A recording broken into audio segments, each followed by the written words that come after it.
보살대중 여러분 안녕하십니까?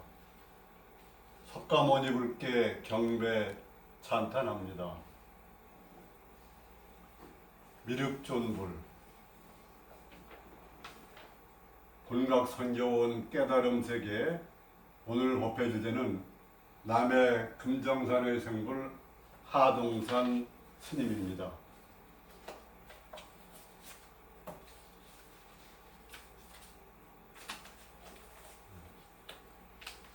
제가 쓴 활발발한 금강경에 이렇게 하동산 스님 사진이 나와 있고 이 글을 중심으로 살펴보겠습니다.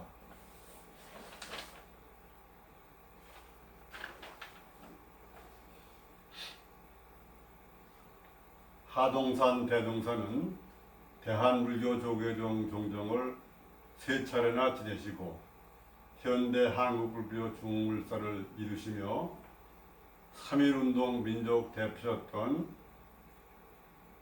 백룡성 스님의 법맥과 계맥을 이었고 주로 부산 금정산 범호사에 수석하시면서 많은 중생을 구제하셔서 금정산의 호랑이나 남해의 생불로 불렸던 위대한 도인이십니다.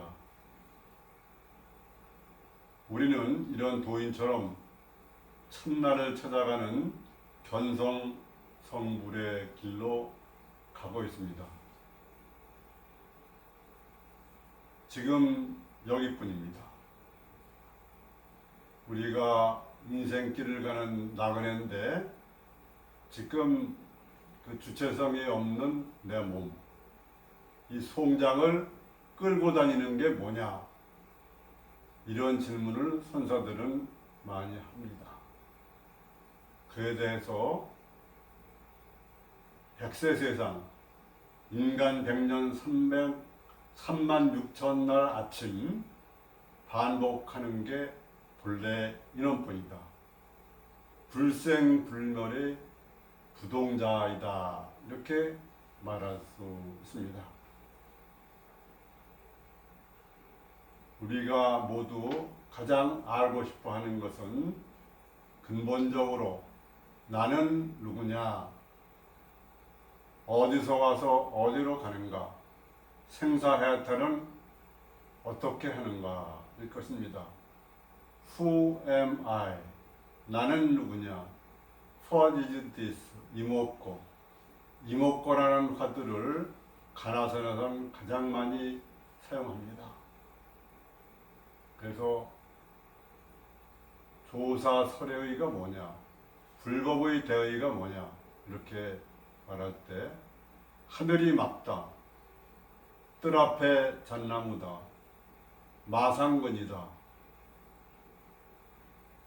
동산 수상객이다, 마른 똥막대기다, 누가 불도에 황금똥 쌌나, 그리고 하나 더하기 셋은 다섯이다.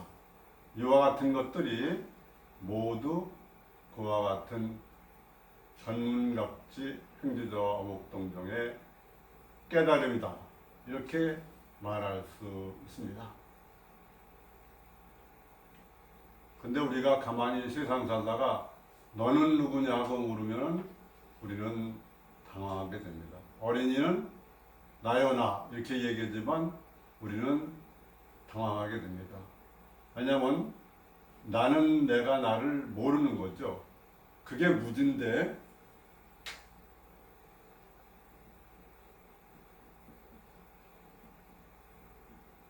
이 무지가 바로 무명이죠.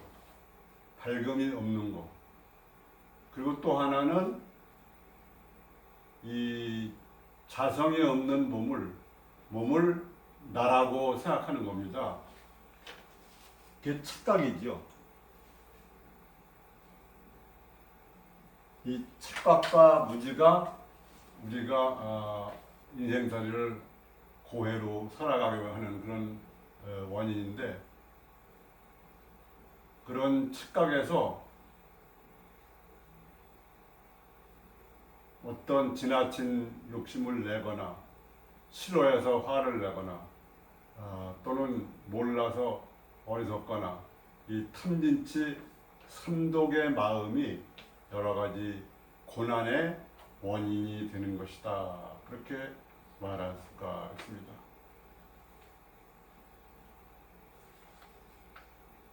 여기서 부처님은 견명성 오도하시고 그 베나레스에서 마하보디 템플에서 그 견명성 오도하시고 처음 입을 열어서 화엄경을 삼천대철 향해서 설하셨는데 존재계 전체가 마음이 만든 것이다. 일체 유심조다. 이렇게 얘기를 했습니다. 그래서 우리는 마음을 보고 마음이 생겨난 자리는 성품을 보고 깨달아야 합니다. 그러려면 발 안욕따라 삼맥 삼보리심, 발 대각심, 발 보리심 꼭 깨닫는 마음을 세워서 그것을 간절한 마음으로 영순위에 놓고 그렇게 참고를 해야 됩니다. 직지인심 그런데 직지인심 현상론 그런데 좀 더 쉽게 말하면 직견자심, 직접 자기 마음을 보라. 이게 좀 더 견성에 가는데 도움이 될 겁니다. 직견자심. 그래서 마음으로 자기 마음을 보는 겁니다. 그런데 저런 물체나 소리나 빛을 내는 것 또는 냄새나는 물건 이런 것들은 인식 대상이지만 자기 마음은 인식의 대상이 될 수 없는 절대적인 주체입니다. 그래서 보이지가 않지요. 그러니까 마음으로 정의 성수로 나아가서 수행하면서 회광반조, 마음의 빛을 되돌려서 마음이 밖으로 나가는 것을 되돌려서 그 자기 마음을 보면은 시만 마음의 눈, 지혜안이 열려야 이제 마음이 하나로 광명으로 통해서 견성하게 되는 것이죠. 신의 행이 있어야 견성 증득하게 된다. 그렇게 말할 수가 있습니다.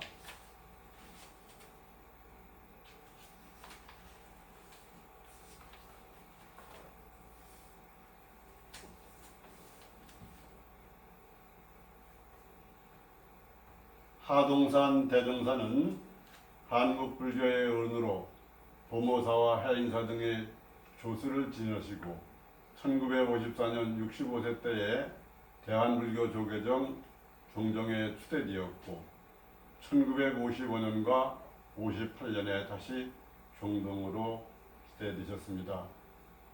하동산 대종사는 인격 성숙이 무르익고 자비와 지혜는 물론 마음의 한면인 용기도 드러낸 사례가 있습니다.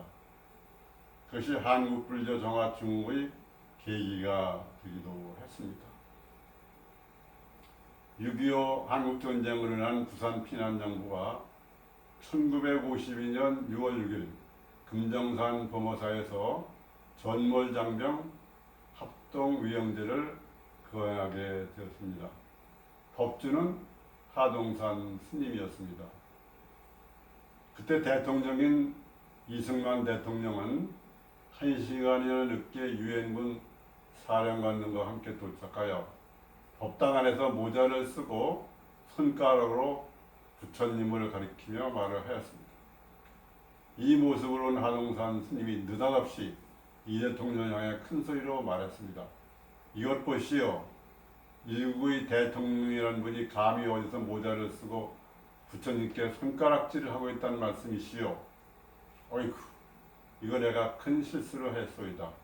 이 외국인들에게 부처님을 소개하느라 그만 하며 이 대통령이 모자를 벗자 유엔군 사령관 등도 모자를 벗고 모두 부처님께 선배를 했습니다. 이날 이승만 대통령과 하동산 스님은 합동위형제를 원만히 마치고 화해 원만한 관계로 서로를 각인했고 좋은 인연이 계속되었습니다. 그 이후 이승만 대통령은 일제 불교말살 정책으로 대처성들이 절의 대부분을 차지했는데 대처를 한 외색성들은 사찰에서 물러가라 유시를 내려 한국불교 정화운동에 큰 기여를 했습니다. 이승만 대통령은 본래 태어날 때 어머니가 북한산 문수사에서 부처님께 비롯 탄생하였으나 후일 기독교 국가를 꿈꾸게 되었습니다. 미국 가서 공부하고 독립운동하면서 이렇게 바뀌셨죠. 그 후에 이승만 대통령은 하동산 스님에게 국무총리를 맡아달라고 3차례나 청을 드렸습니다. 백성옥 박사님을 통해서도 그런 청을 드렸는데 하동산 스님은 깨끗하게 자기는 승려니까 할 수 없다 이렇게 완곡히 거절했다 합니다. 하동산 대종사는 한국불교의 국제화에도 노력하여 1950년 11월 15일에서 21일까지 네팔에서 열린 제4체 세계 불교도 대회에 효봉 청당 스님과 함께 한국 대표로 참석하고 1958년 11월 24일 태국에서 개최된 세계 불교도 대회 이청담 성영보 스님과 함께 한국 대표로 참석했습니다.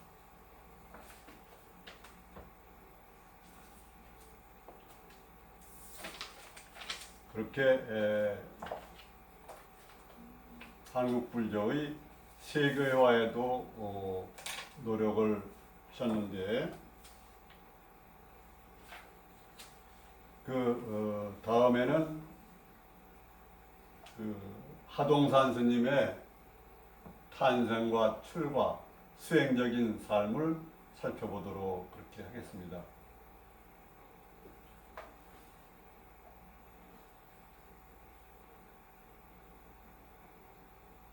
오향이 흘러넘치고 신원서판이 뛰어났던 인물 동산 대종사는 서기 1890년 2월 25일 조선조 고종 때죠. 충청북도 단양군 단야읍 상방리 244번지에서 태어난 바 부친은 하성창 씨이고 모친은 정경훈 씨였습니다. 본명은 하봉규였으며 불문에 출가한 후의 본명은 해일이고 법호는 동산입니다. 동산 스님이라는 것은 이제 주로 법호를 얘기하는 거죠. 속가의 성을 따라서 하동산 스님이라고도 불렀으나 1912년 백영성 큰 스님을 만나고 스승의 지시로 금정산 보호사로 출가하면서 석가모니 문중에 들었다 하여 석동산이라고 스스로 사용하기도 했습니다.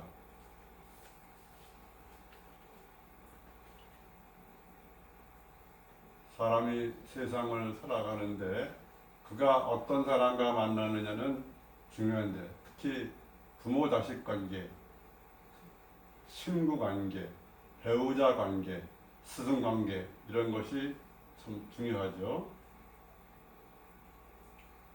그것은 삼계 현상의 일체법인 만유가 인연과보에 의해서 움직이는 연기론에 입학하기 때문인데 즉 인과연들이 만나 과보를 이루므로 사람과 사람이 만날 때 서로 영향을 주고 받게 되기 때문에 그렇다. 모두 법은 인연생기로 성의 생존함으로 자체성이 없어 허망한 존재라고 볼 수 있다. 그래서 직견단심, 직지인심하라는 것보다는 직접 자기 마음을 봐라. 자기 마음을 보는 것은 그 마음이 나온 자리인 자성을 보는 것이니까 늘 직견자심을 잃지 않으면은 이제 부처님의 길로 들어가게 되는 것이죠. 다른 사람에게 좋은 영향을 주는 것이 교육이고 교육의 목적은 인격 완성과 서유 완성. 불교에서는 견성성불 제중에 있다. 그렇게 말할 수가 있습니다. 일반적으로 어린이가 태어날 때 태교와 어린이 교육이 중요한 것은 백지 위에 그림을 그리는 것처럼 그 자국이 크게 남기 때문입니다. 하병구의 어린이의 부모는 자식 교육에 관심이 많아 일찍이 5살 때 향수교에 입학시켜 한문 공부를 했고, 또 13살 때는 익명보통학교에 진학하고 거기서 한글로 유명한 주시경 선생으로부터 한글과 자주정신을 배웠고, 이어서 서울 중동중학에 입학해서 19살에 졸업하고, 그 후에 경상의학전문학교에 입학하여 의사 자격증을 따고 졸업을 했습니다. 경성의전에 다니는 3년 동안 안창호의 흥사단에서 운영하는 국어 연구에 나가면서 독립정신을 키우고 독립운동을 하려는 생각을 많이 가졌습니다.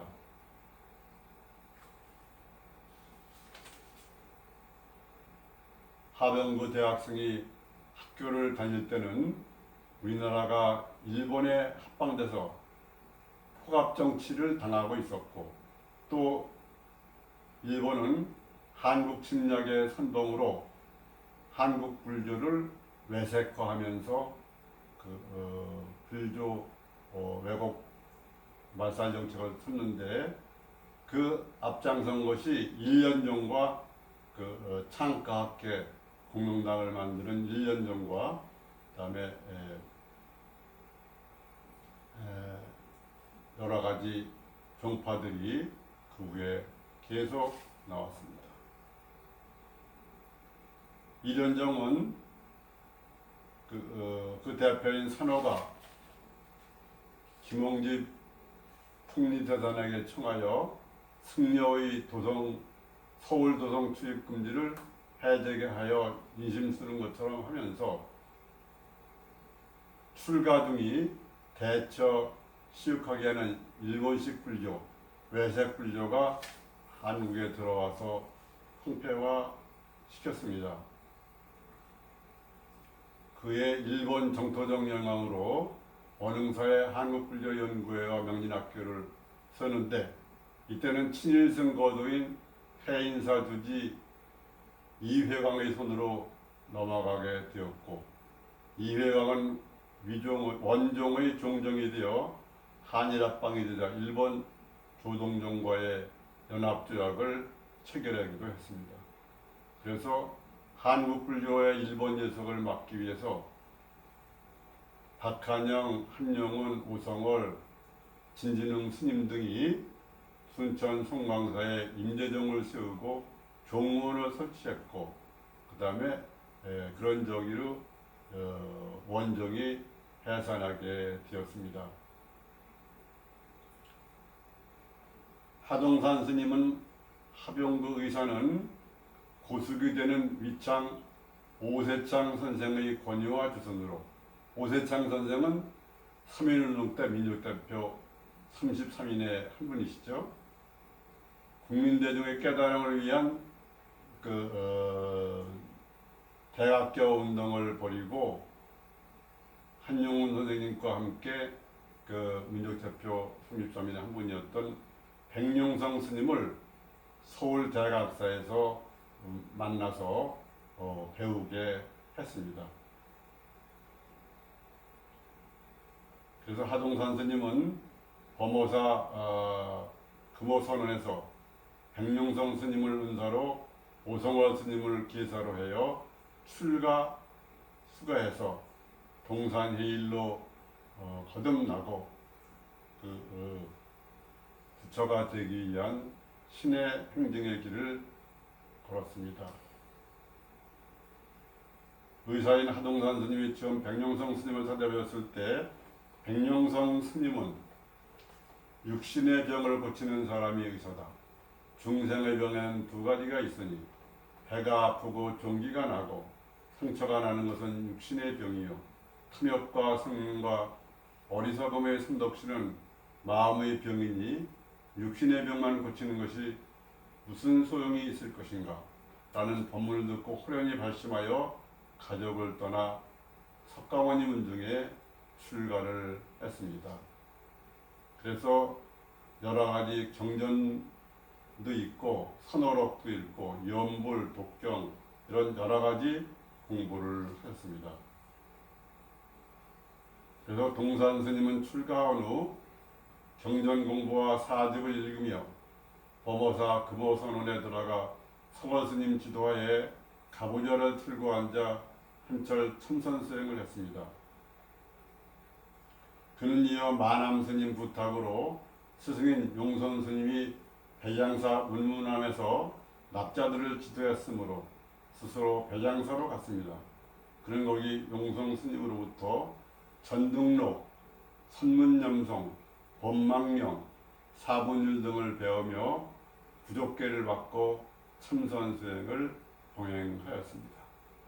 그리고 용성 스님은 마음을 쓰셔서 그 하동산 스님을 큰 인물로 큰 깨달음을 얻게 하기 위해서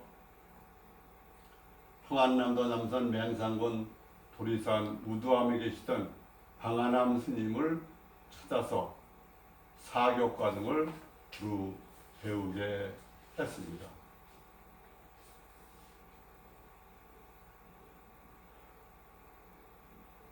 그 후 하동산 스님은 거기서 내려와 가지고 범어사로 와서 영명 강백 스님에게 화엄경 등 대교 과목을 배워 선장 공부를 두루 철저히 하셨다고 합니다.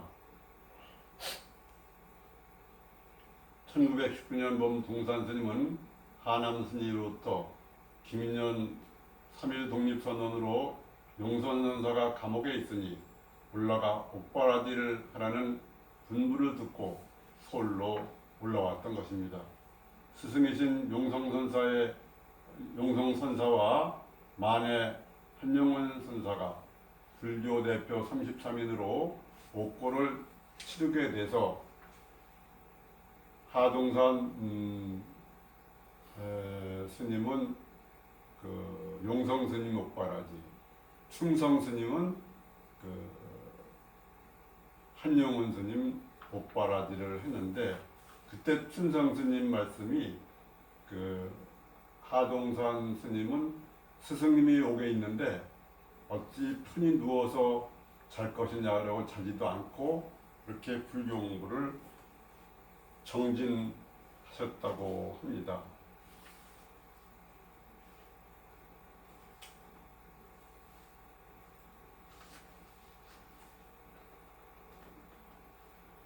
동산 스님은 또 일상생활에서 좌명으로 감인대, 즉 견디고 참으며 기다리라는 글자를 좋아해서 불자들이 세상살이 하는데 많이 참고하게 했습니다. 그때 동산 스님은 원효암에서 내려와 범어사 금호선원에서 정진하고 계실 텐데, 선원 동쪽에 있는 대나무 숲을 쭉 거닐고 있는데 바람에 부딪히는 댄잎 소리가 늘 듣는 소리였는데 그날은 달랐습니다.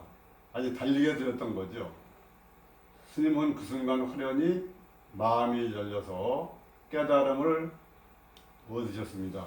그래서 그 순간을 설의 밀지, 달마조사가 서쪽에서 온 밀지가 안전에 명명하였다. 눈앞에 밝고 또 밝았다. 그럽니다. 그때의 소식을 전한 게 오도송입니다. 그것을 보면은 그리고 그린 것이 그 몇 해는가 붓끝이 닿는 곳에 살아있는 고양이로다. 하루 종일 창 앞에 늘어지게 잠을 자고 밤이 되면 예전처럼 늙은지를 잡는다. 이렇게 되어 있습니다. 의사의 꿈을 버리고 출가해서 드디어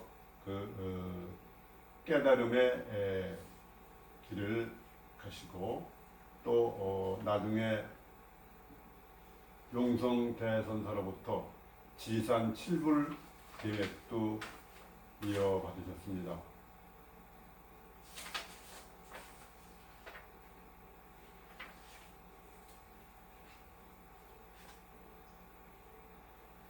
승로병사는 모든 사람이 이루는 과정인데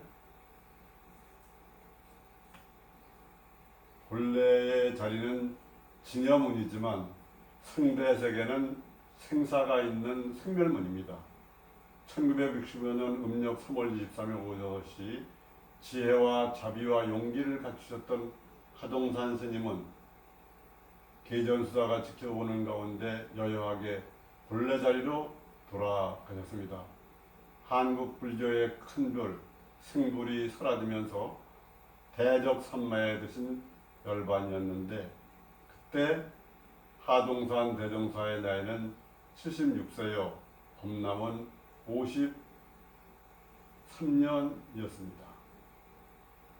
그때 그 제자들에게 방일 말고 부디 정진에 힘쓰도록 하시고 마지막 열반성을 남기셨습니다.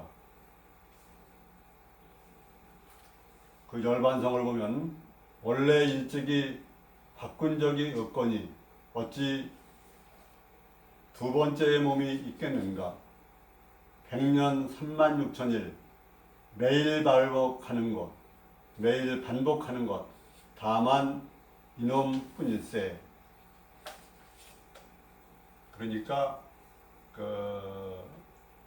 우리가 행주자 어묵동정 견문각지하는 그 알아차리는 자, 그런 불생불멸의 영원한 자리다 그러는 겁니다.